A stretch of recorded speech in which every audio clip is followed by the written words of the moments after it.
Impas mga kasikad.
Ito na isang Sebu 7 latan.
So naflatan ta og napa ko sa Cebu's Haven nya na flat na ang ligid. Oh no. Kaya lagkahiyos. So nakadala man ta og extra nga interior. Ang problema kay akong bomba murag way hangin gagawas. Yan napa ko danhi oh. Cebu's Haven. Pauli pa. Mangita ta og vulcanizing shop pinakaduol. Or bomba nga mugana. Stingan nata sa tindahan.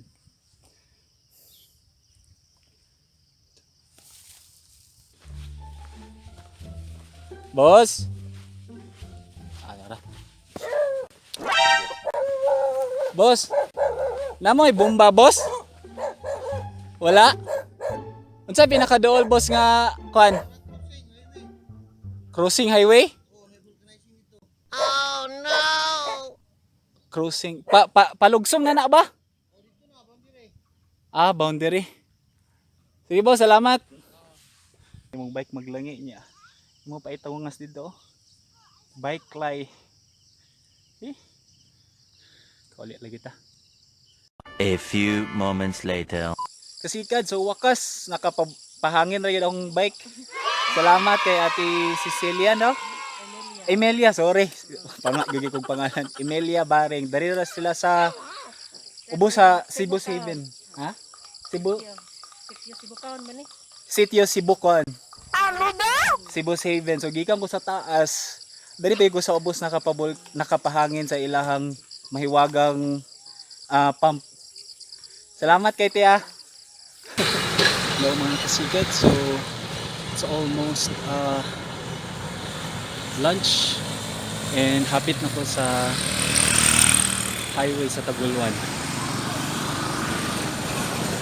So natunan after sa Cebu's Haven incident na akong experience. Una, expect the unexpected, especially if solo ride ka. Bring your tools good. Patch kit, extra nga interior para sa imong ligid, and make sure na gagana ang imong mga gipangdala. So that's the first one. The second one is make sure to pay courtesy to the locals sa area, no? At times it really pays nga mahimo kang courteous sa ilaha because they will also help you in return when you need help. So I think kato lang sa for solo riders. At the end, enjoy gyapon, and then again, amping kasikad and gamba.